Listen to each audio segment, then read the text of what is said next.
Morning! Ito ang area ng ating sigarilyas. Balagay kung tawagin namin dito sa Iloilo. Marami na siyang bunga. Ito ay makikita natin dito sa likod ng ating bahay kubo. Ayan, meron tayong bahay kubo dyan. Beside nyan, madami tayong mga pananim din. So, ayan. Actually, nakapagkuha na ako ng few dito para gawin kong gulay. Ayan, oh. Meron akong nakuha. So, meron pa din namang natira dyan na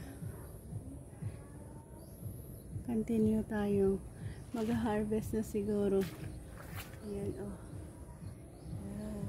Ayun, meron din pala isang malaki dun. Sa taas ko kunin na rin natin. Kaya ba natin abutin yan? Ayun. Ay. Ayun na. Ito na ba yan? Ayun. Ito na siguro yung good size niya. Yan. Meron din dito. Yan.